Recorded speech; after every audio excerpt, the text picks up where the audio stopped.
Olá, amigos e irmãos, bem-vindos mais uma vez ao nosso canal, tá? Na finalidade desse canal, esse canal foi criado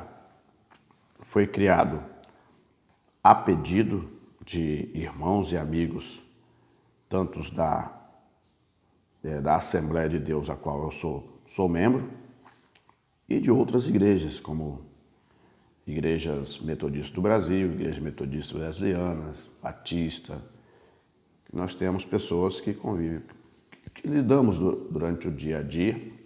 Fala, Marquinhos, grava lá, põe lá grava num canal lá, cria um canal no Facebook, no YouTube e grava os vídeos das mensagens e estudos para poder ajudar a gente em alguma coisa. E assim estou fazendo.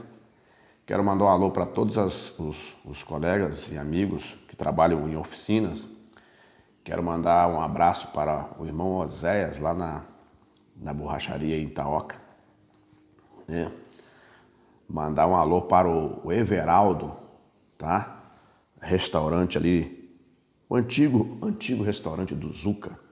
Sempre passo ali para comer uma batata batata frita com queijo, muito bom.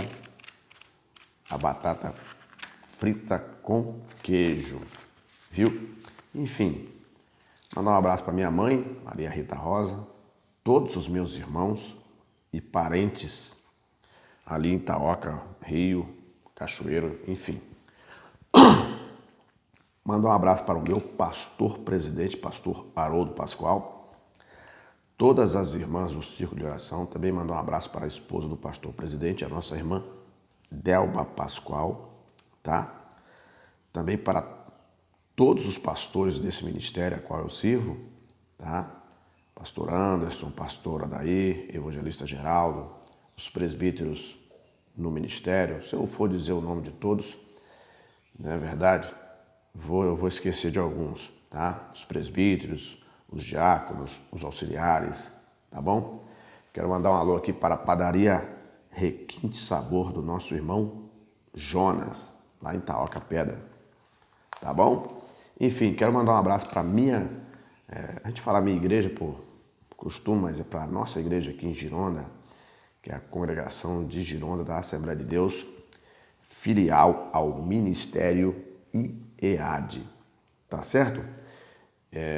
Está aqui nessa congregação comigo, trabalhando comigo, como nosso segundo dirigente, que eu sou o primeiro dirigente. Está aqui o presbítero João Batista, o terceiro dirigente, o diácono Jonas. Um abraço para todos os jovens aqui da congregação do campo, tá? Jovens, aonde eu chego, me recebem muito bem. Um abraço a toda a juventude do campo do Ministério de Itaoca, que sempre são receptivos com a minha pessoa. Enfim, um abraço para o pastor Rafael Rosa, meu filho, está com a gente aqui passando as férias. Também um abraço para sua esposa, para a Alicia, para o Rafael Júnior. Mandar um abraço para minha esposa, Rosilene Vieira de Souza Rosa, uma excelente esposa, um presente de Deus na minha vida. Também mandar um abraço para minha filha Kemily, tá? Seu esposo Bruno. Um abraço para minha filha Késia e seu esposo Tércio. Enfim, esta é a família, é a minha família, a qual eu me encosto ali, onde a gente faz de tudo para estarmos perto um do outro. Beleza? Enfim, mandar um abraço para o Círculo de Oração do Campo de Itaoca, mas também em especial o Círculo de Oração da Congregação de Gironda, tá? Um abraço para essa mocidade da Congregação de Gironda, um abraço para todos os membros da Congregação de Gironda. E dizer a todos vocês que o nosso bem comum, a nossa busca, o nosso desejo ardente é que todos cheguem a uma condição favorável, é que todos naquele grande dia estejam, nós, partindo de mim e de outros, estejamos preparados para entrar no reino dos céus. Enfim, é a mesma coisa eu desejo para todos os irmãos espalhados no Brasil e no mundo. Vamos falar da lição desse trimestre. Nós estamos no ano 2023 e é a primeira lição desse trimestre. que ela até passou essa lição, tá? Ela foi lecionada no dia 1º de janeiro, mas eu irei falar um pouco dela aqui para que possamos ter uma ligação de sequência dos assuntos e assim compreendermos melhor a palavra de Deus. Tá, eu só vou dar uma passada sobre o assunto, não vou me aprofundar, mas simplesmente para que eu possa aqui apresentar pontos que talvez não foram observados, tá? Deus é inteligente demais, ele criou o ser humano e cada um consegue explorar uma parte daquilo que ele coloca, tá? E quando se junta, todos chegam a um fator em que Deus quer, porque dentro daquilo que lemos, dentro daquilo que estudamos, tá? Em sala de aula, na escola bíblica dominical, nós precisamos entender que tudo precisa se enquadrar dentro da vontade do Todo-Poderoso. Não importa, né? Tomei um cafezinho, ó.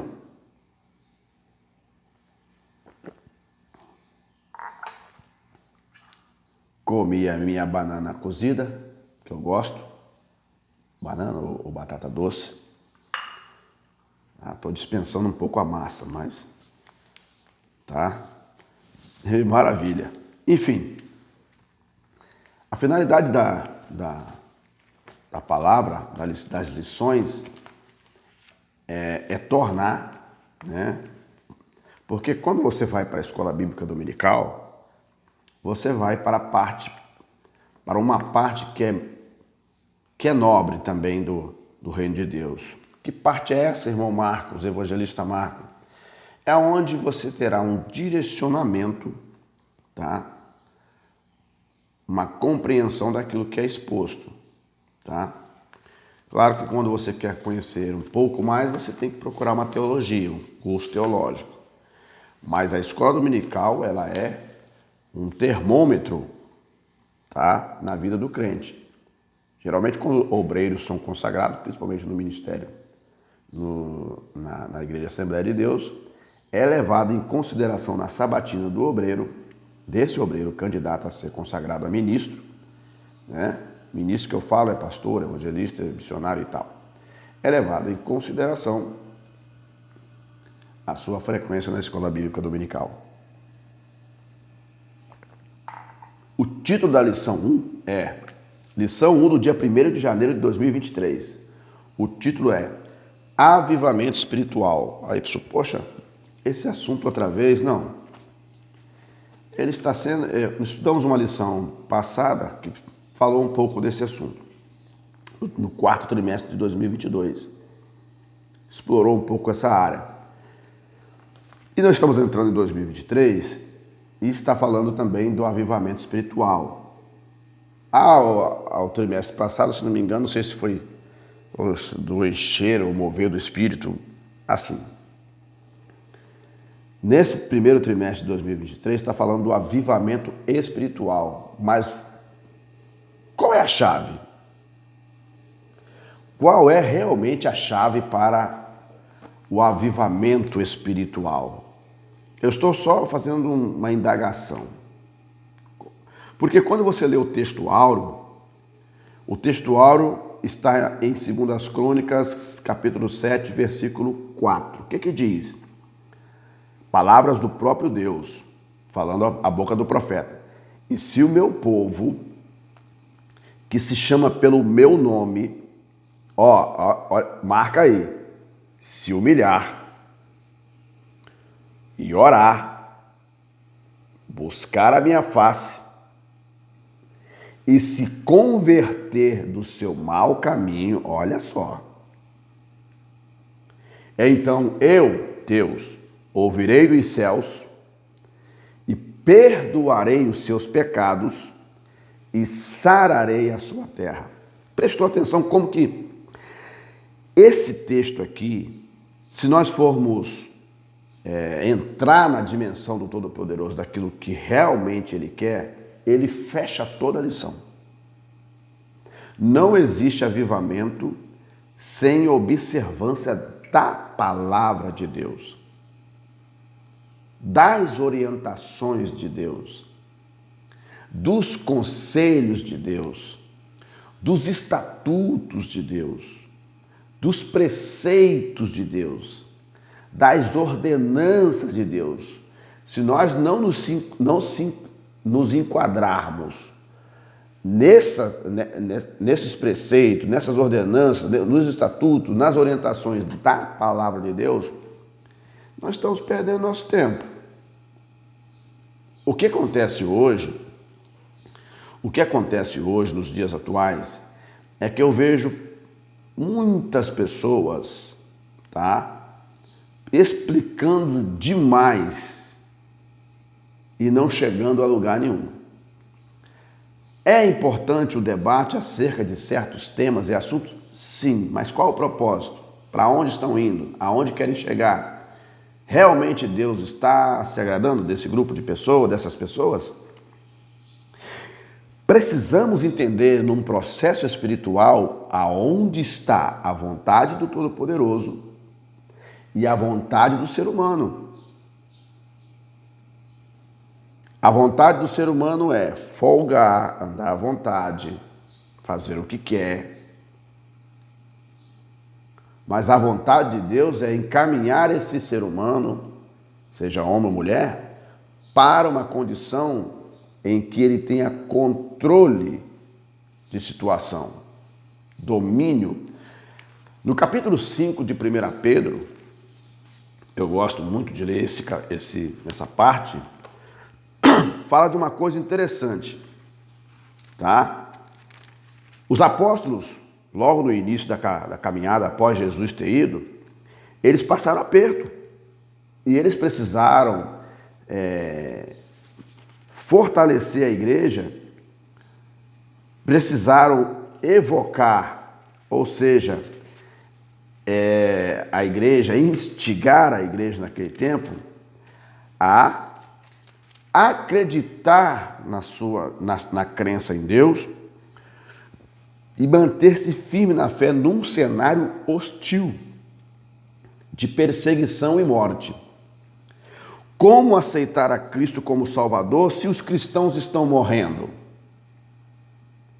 Como aceitar a Cristo como Salvador se nós somos odiados, não somos aceitos? Você sabe que o crente, quando uma pessoa está lá no mundo e ele decide aceitar a Jesus como Salvador, como que funciona? Nos primeiros 6 meses de crente dele, ele passa um perrengue. Os amigos vão abandoná-lo. Ele vai sofrer um tempo de escárnio. Vai acontecer coisas na vida dele que ele vai dizer, quando pessoas vão chegar para ele, porque eu tenho experiências com essas coisas que aconteceram com pessoas assim. Pessoa chegar perto do outro e quando a pessoa aceitou a Cristo, de repente ele perdeu o emprego, ficou desempregado. E veio os parentes e falaram, olha, quando você não era crente, essas coisas não aconteciam com você. Então, os primeiros 6 meses de um crente é crítico, é uma batalha ferrenha, 24 horas por dia. E para sobreviver essa fase não é fácil. E isso eu estou falando do novo crente. Na primeira epístola de Pedro, no capítulo 5, Paulo, ele dá ali uma palavra de exortação às pessoas. Ele fala tanto para os anciãos quanto para os jovens. Mas o que ele fala aqui, Ele pede para que aquelas pessoas sejam sóbrios. O que é ser sóbrio? Não perca o controle de situação. Está aqui. Se eu for ler aqui, o que Pedro fala a partir do versículo 6 desse capítulo 5 de 1 Epístola de Pedro? Humilhai-vos debaixo da potente mão de Deus, para que a seu tempo vos exalte, lançando sobre ele toda a vossa ansiedade, porque ele tem cuidado de vós. Versículo 8. Sede sóbrios, mantenham o controle de situação, não percam o controle da situação. Vigiai, Ou seja, fique atento naquilo que você está ouvindo, naquilo que você está vendo, naquilo que você está pensando, naquilo que você está absorvendo. O apóstolo Paulo, ele fala assim, olha, examinai tudo. Quando na carta aos Tessalonicenses, o apóstolo Paulo fala assim, olha, examinai tudo e retende aquilo que é bom. Nós vamos conviver com esse cenário estranho, hostil, contrário a Deus, até Jesus voltar. E o que eu estou vendo é muitos cristãos fazendo acordo com o diabo, aceitando o jugo do diabo para poder ficar em paz. Isso não vai prestar, vai dar ruim. Então o que acontece? O que ele fala? Ó, sede sóbrios, vigiai, porque o diabo, ele não dorme, ele não é humano igual a nós. O vosso adversário anda em derredor, bramando como leão, buscando a quem possa tragar. Ou seja, e outra coisa que Pedro fala, a qual resisti firmes na fé, sabendo que as mesmas aflições se cumpre entre os vossos irmãos no mundo. Quantas pessoas estão passando tribulação agora? Quantas pessoas estão passando fome? Quantas pessoas estão sendo privadas da liberdade? Quantas pessoas estão sendo privadas dentro da sua própria casa? Quantas pessoas não têm liberdade no seu próprio país? Não têm liberdade de sair na rua? Não têm liberdade nem de sorrir? Nós vivemos num país, apesar das hostilidades que eu vejo aí, nós estamos no século XXI, apesar de algumas afrontas que os verdadeiros cristãos enfrentam, que permite que você circule livremente até o momento, que você circule livremente para pregar o evangelho, para orientar alguém. Mas nós não sabemos o que está no coração dos homens, o que eles vão fazer, quais serão as suas ideias. Porque aqui nesse cenário que Pedro está ensinando, era cenário de perseguição e morte. Foi ordenado a caça aos cristãos. A igreja sobreviveu. A igreja sobreviveu lá, caçada aos cristãos no primeiro século. A igreja sobreviveu à fúria de Nero. A igreja sobreviveu à fúria de tiranos e reis pelo mundo. Agora, quando nós estamos num tempo de tranquilidade, pelo menos em alguns países, muitos estão declinando para outro lado. Quando o apóstolo Pedro, quando Deus fala no capítulo 2, no capítulo 7 de 2 Crônicas, versículo 14, é porque o povo tinha se desviado do ensinamento que Deus havia proposto. Crônicas, livro 1 e 2 Crônicas, ela dá relato histórico acerca do cotidiano de Israel naquele tempo e dos reis. Dependendo do rei, dependendo da inclinação dele, da obediência dele a Deus, o povo ia bem, o povo obedecia a Deus, guardava a sua palavra. Dependendo da inclinação do rei, daquilo que ele fazia, o povo desviava também o seu pensamento. Então oscilava muito, né, de tempo em tempo o comportamento do povo. Então, a receita foi dada. A receita foi dada que se o povo se humilhar, orar, buscar minha face e se converter do seu mau caminho, então eu ouvirei do céu, perdoarei os seus pecados, sararei a sua terra, né? Olha que maravilha. A verdade prática diz assim, vamos adiantar. Humilhar-se diante de Deus, buscar a face do Senhor em oração e converter-se de seus maus caminhos, são atitudes que precedem o avivamento espiritual. É a chave, é a senha, né? Deixa eu ler os tópicos aqui para você ver o que foram desenvolvidos nos tópicos aqui. Essa lição já passou, só estou dando uma passada para manter o cronograma, porque eu vou logo gravar outra em seguida. Vou ler a introdução que está dizendo: nesse trimestre estudaremos o avivamento espiritual. Veremos que quando ele o quanto ele é indispensável para o crescimento, o desenvolvimento e o cumprimento da missão integral da igreja no mundo. Missão. Qual é a nossa missão? Ide por todo mundo, pregar o evangelho a toda criatura. Em Mateus diz, ide fazer discípulos em todas as nações. Ou seja, a missão real da igreja é buscar vidas que estão debaixo do jugo de Satanás e colocá-las na presença de Deus. Essa é a missão real. A missão da igreja não é ficar discutindo coisas insignificantes, em debates infrutíferos, que não levam a nada. Eu vejo muitas pessoas em debates e elas continuam no mesmo lugar ou até pior.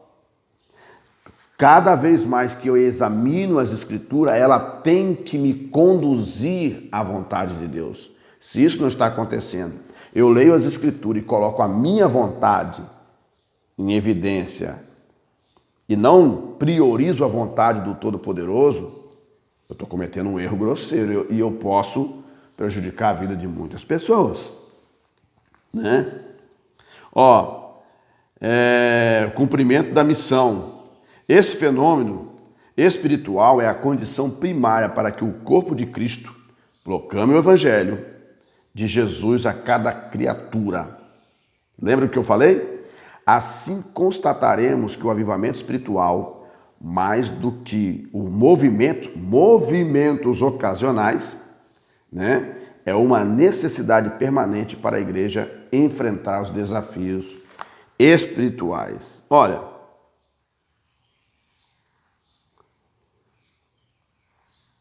tem que separar o verdadeiro avivamento de movimentos ocasionais. O que é movimentos ocasionais? Movimentos ocasionais é quando você é levado em 2, 3 horas de trabalho a um estado de que tudo foi resolvido. E que você não precisa de uma mudança espiritual para ser o crente que você precisa ser. Isso é um engano. Aí você fica preso em movimentos ocasionais. Você fica preso, ocasionalmente acontece alguma coisa. Esse é o avivamento. Não, o avivamento é diário e constante. Aonde a vontade de Deus, ela prevalece na nossa vida. Vamos ler os títulos e subtítulos aqui, ó. Primeiro ponto, o que é avivamento espiritual? Primeiro item do primeiro ponto. Em primeiro lugar, o avivamento espiritual é uma intervenção de Deus, porque Deus é espírito, tá? Só tem início quando o Espírito Santo encontra espaço no coração de uma pessoa. Aí você já sabe que a vontade humana precisa ficar de lado. É a vontade de Deus. Nós somos dominados por Deus, é a vontade de Deus. Tá?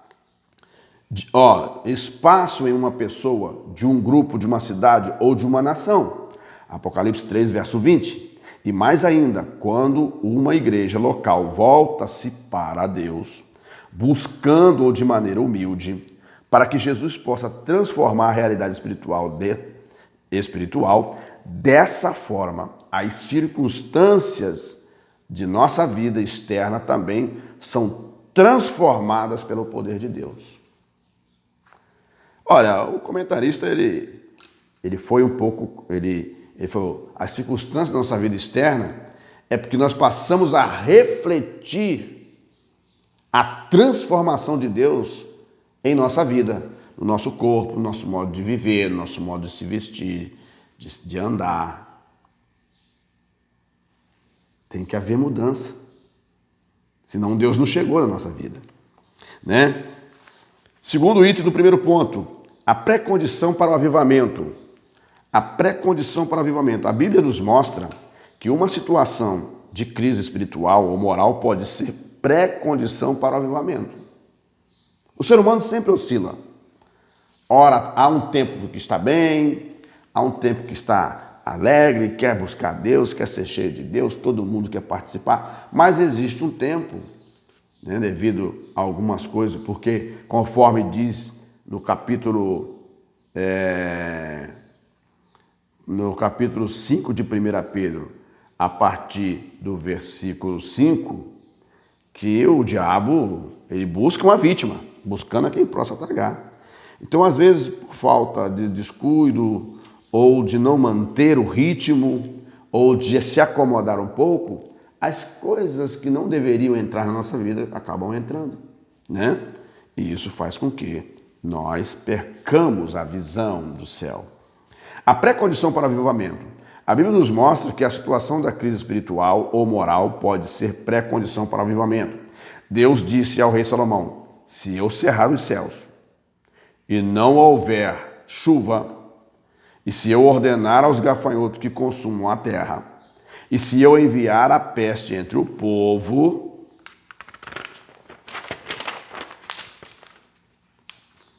né?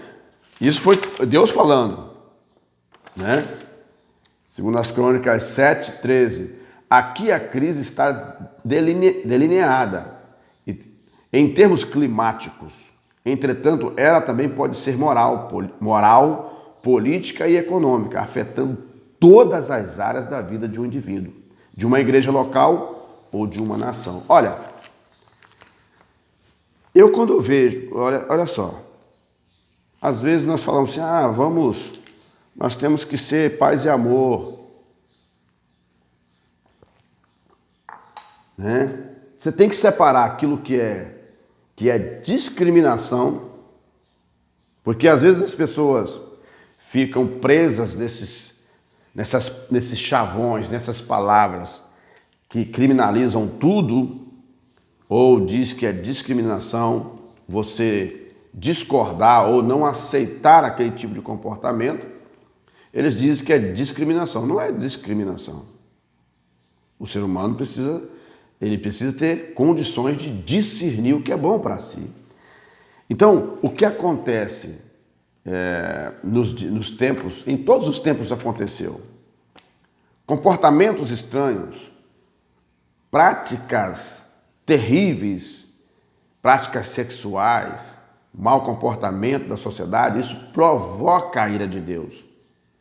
O cristão que ele quer viver uma vida de duplicidade, o que é? Ele quer servir a Deus, mas quer continuar lá no mundo, fazendo as coisas do mundo, se envolvendo com coisas que não deve se meter. Então, esse crente está provocando a ira de Deus, porque Deus não aceita ser escarnecido, né? Precisamos pensar dessa forma, tá? Outra coisa aqui, as condições para o avivamento espiritual, né? As condições começam o quê? Com se humilhar, orar e buscar a face do Senhor, né? Já é o caminho, é uma chave, é a senha para o avivamento. Se voltarmos um pouco na lição, nós vamos saber que a natureza é afetada pelo nosso pecado. A vida dentro de casa, da família, é afetada pelo nosso mau comportamento. A vida da juventude é afetada.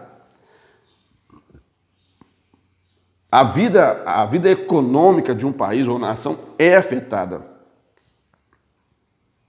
Por que é afetada? Alguém fala, que isso, afetado? O que ele falou? Se eu fechar o céu e não chover. Se você dar uma pesquisada no Google, você vai ver períodos de estiagem no Brasil. Fala só no Brasil para você ver. As perdas econômicas que o Brasil teve. Estou falando do Brasil. Fora as outras nações. Tem chovido muito nesses dias aqui, não é verdade? Mas se ficar 6 meses pelo menos, ou 1 ano sem chover, muitas coisas. Houve um período aqui, olha só, houve um período na nossa região, não sei se é por volta de 2017 ou 2018, que não chovia, as águas as águas secaram de algumas lagoas. Muitas empresas aqui na minha região que dependiam e dependem da água tiveram que parar.